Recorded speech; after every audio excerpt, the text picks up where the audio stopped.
Assalamualaikum warahmatullahi wabarakatuh. Perkenalkan, nama saya Siva Svetlana dari kelas PTBA Angkatan 2021. Di video kali ini saya akan mereaksi atau memberikan review saya terhadap video yaitu gondola untuk bangunan tinggi. Baik, ini adalah videonya yaitu sistem gondola pada bangunan tinggi. Kita mulai ya.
Nah, sebelum membahas tentang ke jenis-jenis gondola, di sini tuh saya mau men-share sedikit pengetahuan saya tentang gondola gitu. Terlebih kalau misalkan saya sedang berkunjung ke ibu kota Indonesia yaitu Jakarta, yang pasti kan di situ banyak banget kan gedung-gedung bertingkat yang lebih dari 10 lantai ataupun 10 lantai. Mungkin sampai yang 20-30 lantai pun ada gitu di sana. Nah, otomatis kalau misalkan saya lagi berkunjung ke Jakarta tuh pasti kita ngeliat kan banyak gedung dan juga pasti kita tuh gak asing sama yang namanya gondola. Nah, mungkin tapi sebelum saya menonton video ini, saya tuh nggak tahu fungsi ataupun jenis-jenis gondola itu ada apa aja gitu. Jadi untuk pengetahuan saya mungkin gondola itu ya kayak yang tadi sudah dijelaskan tadi fungsinya itu untuk membersihkan gedung-gedung tinggi dari debu ataupun dari untuk perawatan-perawatan gitu. Maaf tadi ada sedikit gangguan. Jadi intinya untuk sepengetahuan saya, gondola itu yaitu kayak yang tadi disebutkan di video untuk membantu membersihkan ataupun melakukan perawatan pada gedung-gedung tinggi gitu. Karena kan ya logikanya juga pakai alat apa lagi gitu untuk membersihkan bangunan-bangunan tinggi selain gondola gitu. Gak mungkin kalau misalkan kita pakai tangga karena kan bangunan tinggi di sini itu otomatis lebih ya dari 5 atau 10 lantai gitu. Kita lanjut.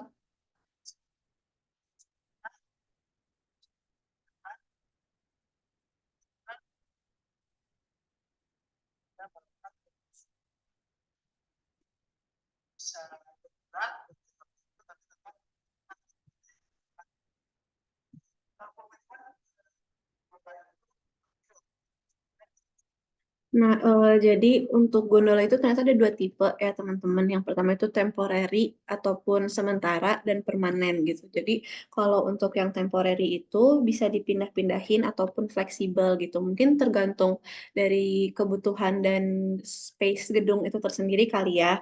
Dan kalau untuk yang permanen itu dia merekat dengan struktur bangunannya namun tetap bisa bergerak gitu.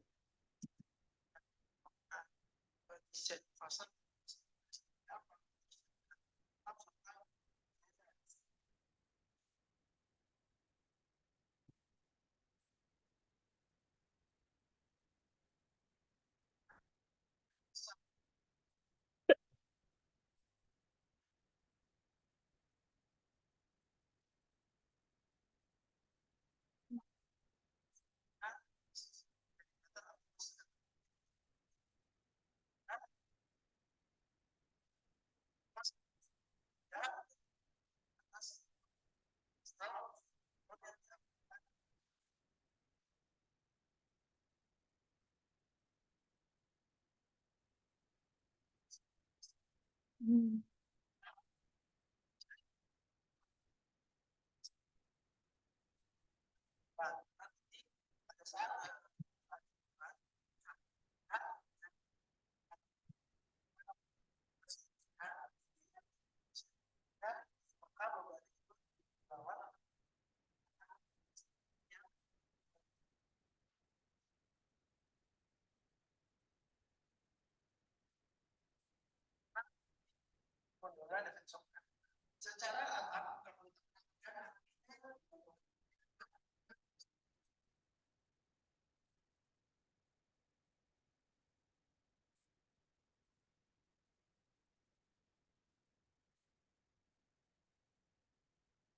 Hmm.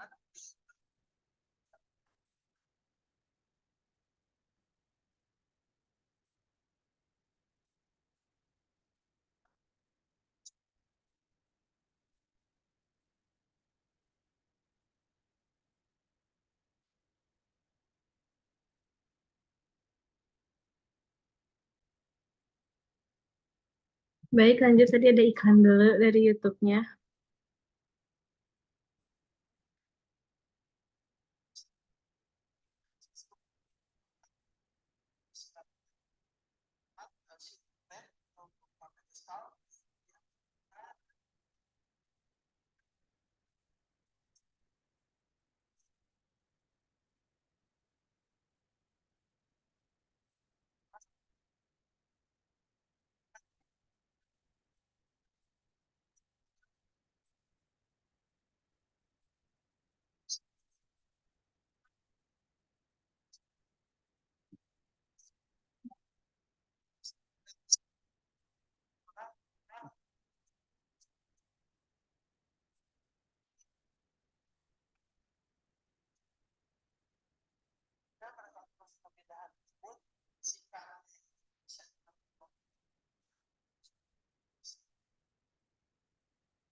Nah, jadi yang jadi pada yang bisa saya simpulkan itu untuk si David Socket dari gondola temporary ini itu yang pertama, yang paling penting banget dan harus diingat itu kalau David Socket ini tuh hanya bisa digunakan untuk gedung gedung yang kurang dari 10 lantai ataupun jadi intinya tidak bisa untuk dipemakaian untuk gedung 10 lantai gitu karena yang mungkin tadi balik lagi si pengait atau penahannya itu dia hanya menggunakan si ceiling ini gitu atau sebagai counterweight itu cuman bagian ininya aja gitu. Jadi mungkin untuk gedung yang lebih dari 10 lantai dia nggak kuat nahan bebannya gitu. Atau jadi dan ini apalagi temporary gitu. Jadi mungkin untuk gondola yang digunakan untuk gedung-gedung tidak terlalu tinggi itu mungkin gondola temporary masih oke gitu ya.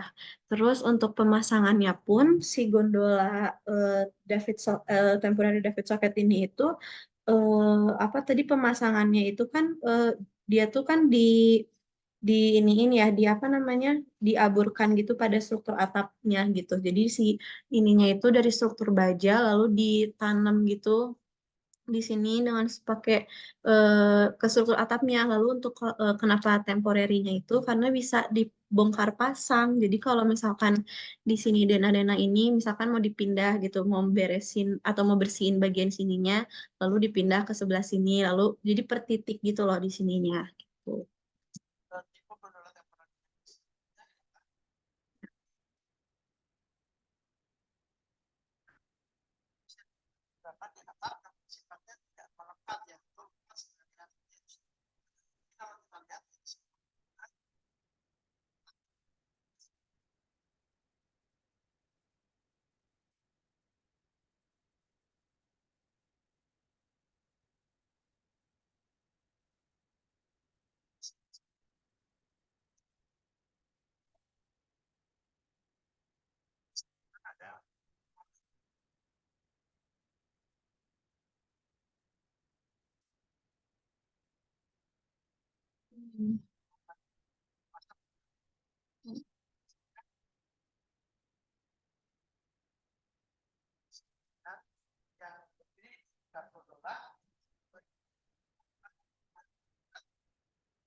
Hmm. Berarti kalau yang ini tuh temporerinya dengan cara dipindahinnya tuh oleh tenaga manusia ya, dan digeser bisa dipindah-pindah itu karena bawah alatnya itu menggunakan roda gitu ya. Cukup PR juga ya pakai tenaga manusia.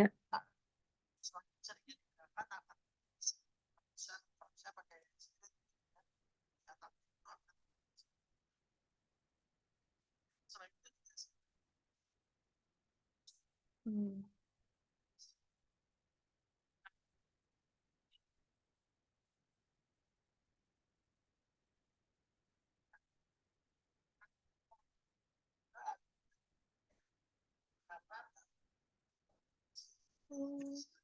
Oh, ternyata ada teman-teman versi pakai mesinnya, bukan cuma tenaga manusia aja berarti.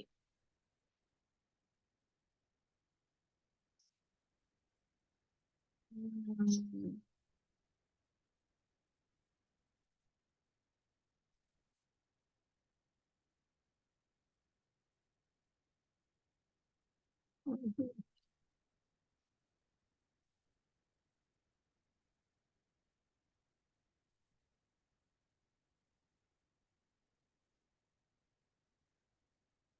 Nah, jadi berarti kalau si mobile roof ini menurut saya itu jauh ya lebih efisien untuk perpindahan alatnya gitu. Karena kan kalau yang tadi si David Socket itu harus bongkar pasang dulu.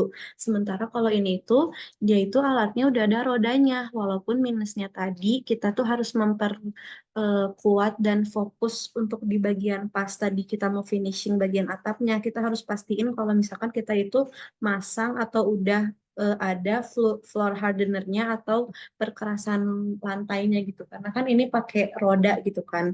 Jadi dan pasti itu mobilitasnya sering kan dari sudut ke sudut, dari panjang ke lebar dan lain-lain gitu. Pasti itu mobilitasnya sering dan alat ini tuh gondola ini tuh pasti nggak ringan, berat. Jadi pasti beban yang dia tahan oleh roda dan dikasih ke lantai itu kan pasti nggak ringan gitu bebannya. Jadi kita harus pastiin kalau lantai si ininya, lantainya itu udah dikasih floor floor hardener atau perkerasan lantai gitu biar jalan rodanya tetap smooth gitu. Dan bedanya dengan yang si David Socket tadi itu untuk pemberatnya. Kalau yang ini tuh udah pakai pemberat kayak gini, bukan pakai sealing lagi gitu untuk counterweightnya. Dan menurut saya yang ini lebih menjamin dibandingkan dengan yang selling gitu untuk pemberatnya kayak lebih meyakinkan aja gitu. Terus kalau untuk eh, mobilitasnya ya nggak terlalu ini ya ketambah lagi dia ternyata ada versi yang udah menggunakan mesin bukan cuma tenaga manusia. Kalau tenaga manusia mungkin agak PR mungkin butuh satu dua atau sampai lebih dua sampai lima orang untuk enggak kali ya. Saya juga kurang tahu sih belum pernah ngedorong alat gondola ini. Cuman kayaknya kalau manusia kurang efektif aja tapi karena ada mesin bisa jadi lebih presisi gitu kan kita mau nentuin perpindahan jaraknya berapa meter gitu.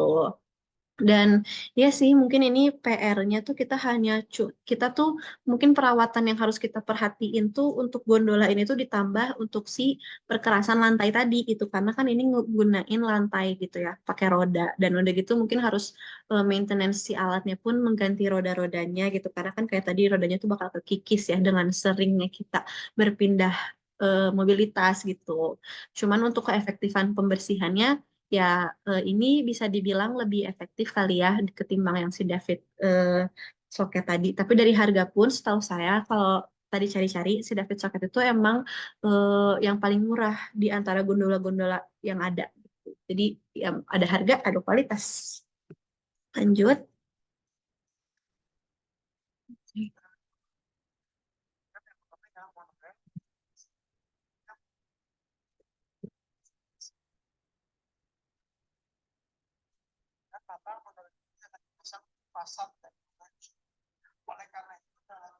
Hmm.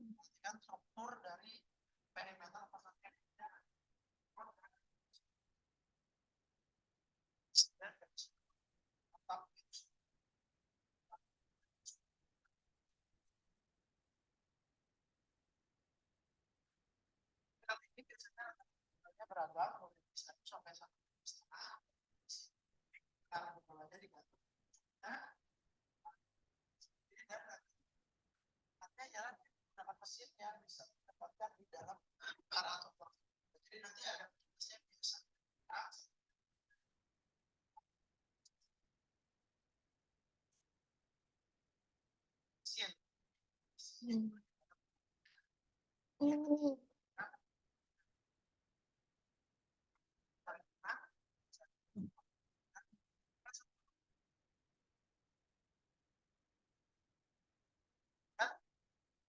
Berarti si rel ini tuh berada di luar atap bangunan gitu ya, karena kan dia mengelilingi gini. Berarti ini bangunannya, terus di luarnya ada rel seperti itu. Oh, gimana? Hmm.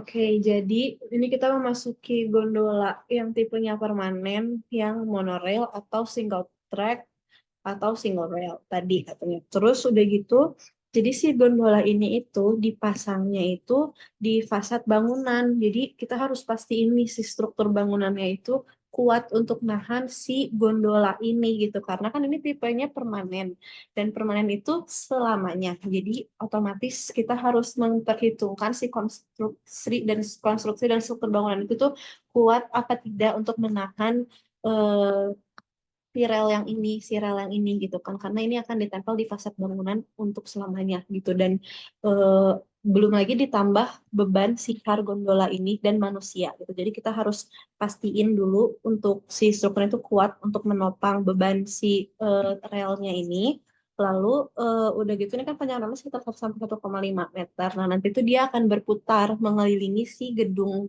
tersebut gitu kayak gini. Jadi dia dari sini terus ke sini. Nah, kenapa dibuat lengkungan kayak gini itu kan kata yang tadi dibilang biar lebih smooth gitu pergerakannya. Karena kan kita harus memikirkan keamanan juga. Karena yang ada diem di dalam kar gondola ini tuh kan manusia ya. Oh, ditambah lagi plusnya menurut saya untuk gondola monorail ini itu adalah dia tuh mesin kontrolnya ada di dalam kar gondola gitu. Jadi menurut saya itu lebih efektif karena kita bisa orang yang berada di gondola itu sendiri tuh udah bisa ngatur gitu mau kemana gitu arah mesinnya gitu nggak harus untuk berkomunikasi dengan orang yang misalkan jaga di atas atap ini gitu jadi tidak perlu menggunakan alat komunikasi lainnya seperti walkie-talkie dan lain-lain untuk berkomunikasi untuk menggerakkan alat gondolanya. Jadi kita kan yang membersihkan lebih tahu ya kurang kemana, kemana, kemana gitu. Kita bisa atur sendiri karena si mesinnya itu sudah ada di dalam kar gondolanya gitu. Jadi lebih efisien untuk waktu gitu. Dan ini tentunya kalau untuk yang gondola permanen itu bisa ya dipakai untuk gedung yang lebih dari 10 tingkat karena dia permanen ininya, nggak permanen dan emang dituju untuk gedung-gedung yang lebih dari 10 lantai atau gedung besar gitu. Lanjut. Hmm.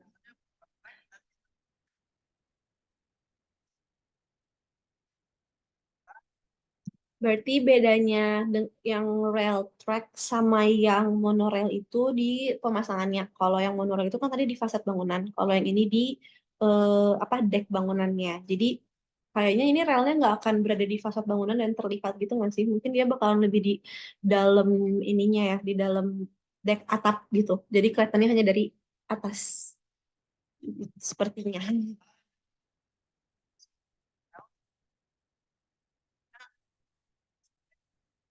Hmm.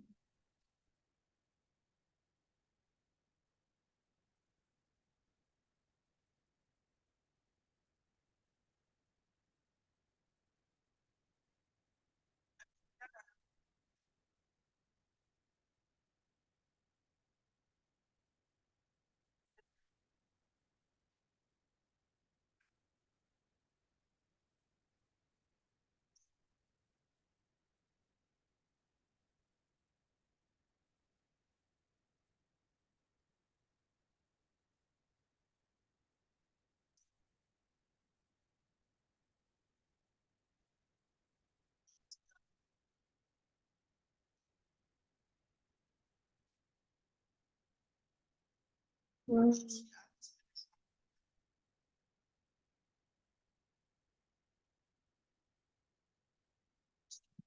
Nah, bisa kelihatan kan dari denahnya itu perbedaannya pemasangan relnya tuh di mananya. Kalau yang tadi si monorail itu kan adanya di luar-luar sini kan di fasad bangunannya. Nah, kalau yang rail track ini tuh kelihatan di atasnya, berarti di atas di decknya gitu.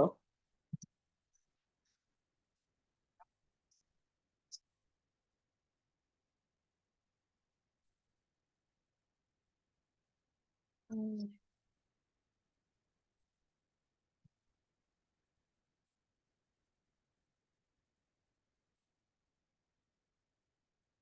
Hmm.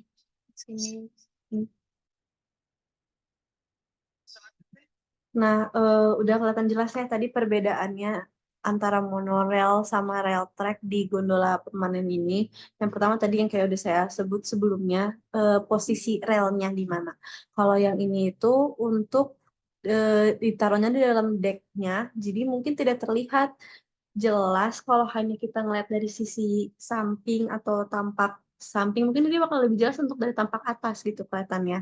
Lalu ini tuh lebih mencakup seluruh bagian gedung tersebut gitu karena kan dia si relnya tuh mengitari bangunannya tuh beneran sampai ya segininya gitu nggak seperti yang tadi tuh perbedaan gambarnya nih. Kita rewind. Nah, tuh perbedaan relnya terlihat jelas kan kalau yang tadi itu ada di dalam sini, kalau yang rail track itu dalam sini, sementara yang monorail itu ada di luarnya di fasad gedungnya gitu. Dan ini single single track gitu. Kalau yang tadi itu rail beneran rail gitu, rail track bukan single si tracknya gitu. Shoot.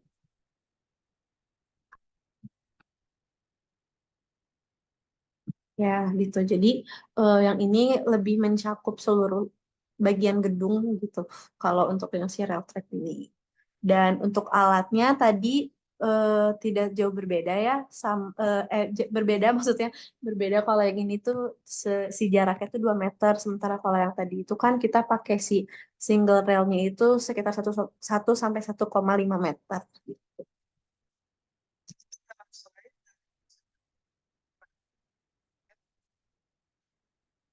Hmm.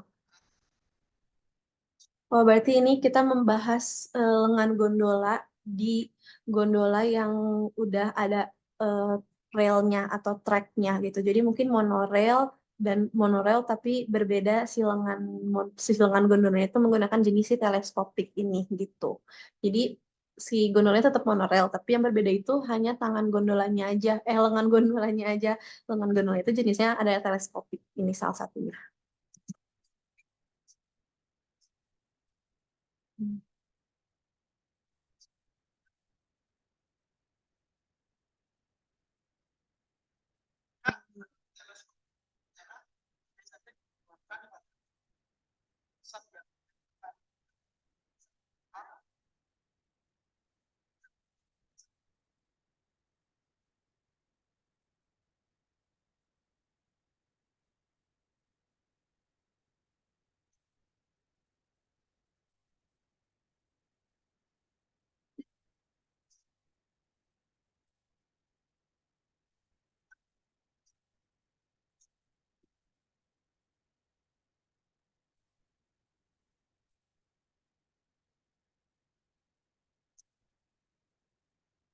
Berarti kan ini kayak tadi ya bisa dibilang dia tuh ini si tipe gondolanya tuh yang ini rails track, cuman itu berbeda di lengan gondola. Lengan gondola itu yang bagian sini. Nah, ini tuh namanya teleskopik. Jadi si lengan gondolanya bisa di-adjust sesuai kebutuhan kita. Nah, ini tuh lebih spesifiknya lagi dibutuhkan untuk gedung-gedung yang fasadnya tuh nggak rata. Jadi kayak maju mundur. Mungkin ada beberapa bagian kayak gini gitu. Nah, ini kayak yang ada di gambar di sini. Jadi kan kita susah ya menjangkaunya kalau si lengan gondolanya ini nggak bisa di maju mundurin gitu, dipanjang pendekin. Karena kan harus jadi kitanya yang berputar arah ataupun ya kayak ini di gambar ini lebih susah gitu kalau misalkan si gondolanya nggak bisa lengan gondola nggak bisa dimaju-mundurin. Jadi ini lengan gondola teleskopik ini tuh sangat efektif bagi pemilik gedung-gedung yang fasadnya tidak rata atau maju mundur. Oh,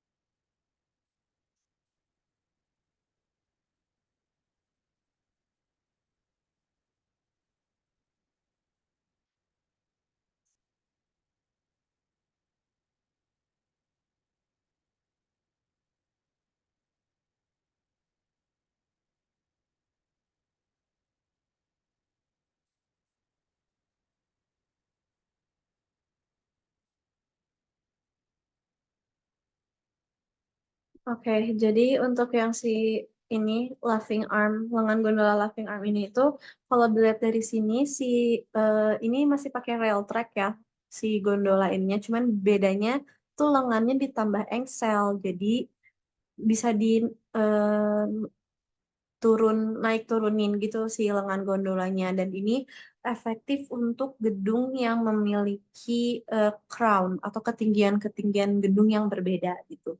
Jadi bisa disesuaikan aja itu ya si car gondolanya gitu. Karena dia punya engsel, kelebihannya itu si Laughing Arm ini. Cuman katanya ini jarang digunakan mungkin karena Laughing Arm ini nggak terlalu jauh ya fungsinya sama si yang tadi apa teleskopik gitu. Jadi maka dari itu mungkin dia kurang banyak digunakan kecuali dengan gedung-gedung yang mungkin tingkat perbedaan elevasinya tuh sangat tinggi gitu. Pakai yang ini gitu.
Hmm.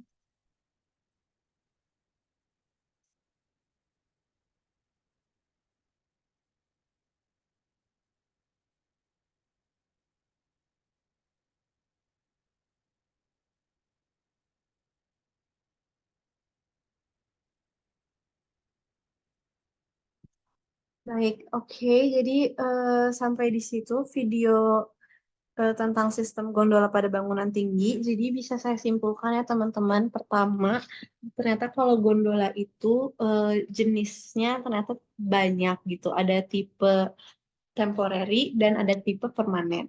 Nah, untuk tadi balik lagi nih kita sebagai orang konstruksi, kalau misalkan kita akan membangun suatu gedung, tuh alangkah lebih baiknya, bukan alangkah lebih baik, cuman wajib sepertinya untuk kita memikirkan tata letak dan penggunaan si gondola ini gitu. Apakah kita akan menggunakan gondola permanen atau temporary gitu. Misalkan kita ambil contoh jika kita akan menggunakan eh, kita akan membangun gedung yang hanya 5 lantai. Nah, itu kan kurang dari 10 lantai. Artinya kita bisa menggunakan gondola dengan tipe temporary, yaitu David Socket ataupun mobile roof. Karena dia kurang dari 10 lantai gitu. Dan secara biaya pun tadi si David Socket pun itu adalah gondola yang paling murah gitu. Jadi mungkin untuk yang kayak hanya 5 lantai ataupun 7, 6, 8 gitu bisa cukup untuk pakai si David Socket itu.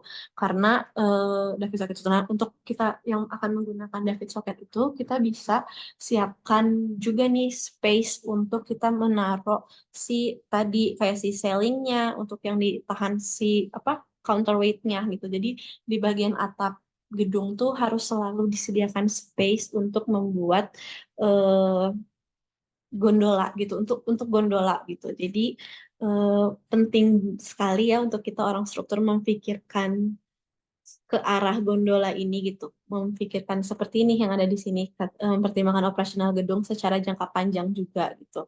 Apalagi kalau kita mau menggunakan gondola yang permanen, sorry. Nah, jadi terus kalau kita akan membuat gedung yang lebih dari 10 lantai, itu sudah sangat jelas ya kita harus menggunakan gondola apa, yaitu gondola permanen. Nah, jadi kalau gondola permanen itu eh, disesuaikan lagi dengan bentuk ataupun desain gedung itu akan seperti apa gitu. Mungkin kalau misalkan gedung yang hanya kotak saja namun lebih dari 10 lantai, misalkan 20 lantai dan fasadnya rata, terus tidak ada maju mundur, tidak ada crown-nya dan lain-lain, kita bisa menggunakan gondola permanen yang monorail dan rail track gitu dan tidak perlu dengan menambahkan modifikasi di lengan gondolanya untuk dijadikan teleskopik ataupun laughing arm. Jadi bisa menggunakan yang eh, normal gitu, gondola yang emang dari sananya seperti itu gitu, yang monorail dan maupun rail track gitu. Eh, Cuman kalau misalkan gedung kita tuh ternyata fasadnya tidak rata dan ada maju mundur gitu di gedungnya, kita bisa modifikasi lengan gondola kita menggunakan lengan gondola tipe teleskopik gitu, karena itu ada tambahan si lengan gondolanya itu bisa dimaju mundurkan atau dipanjang pendekkan sesuai dengan maju mundur gedungnya kita gitu. Lalu kalau misalkan kurang nih sama yang teleskopik, masih butuh yang lebih canggih lagi agar bisa ditingkatkan elevasinya gitu sih gondolanya. Karena gedung saya misalkan punya mahkota gitu, jadi pasti bertingkat-tingkat gitu dari luar pun. Nah, boleh kalian menggunakan kalian ganti tuh modif si gondolanya, ganti lengan gondolanya jadi laughing arm gitu teman-teman. Jadi untuk si gondola ini sekian dari saya, dan video tersebut pun sangat amat membantu bagi saya sebagai orang konstruksi yang akan desain gedung dan lain untuk bisa mempertimbangkan lagi ternyata kalau membuat gedung tuh justru jangan apa peletakan gondola itu jangan di akhir, tetap harus di awal karena kan kita kalau misalkan ternyata udah bikin dulu gedungnya lalu ternyata nggak ada nih space yang cukup untuk eh, gondola jenis apapun itu kan jadi lebih berabe juga gitu. Jadi penting bagi kita sebagai seorang konstruksi untuk merancang penempatan gondola gitu. Sekian video dari saya, semoga bermanfaat. Wassalamualaikum warahmatullahi wabarakatuh.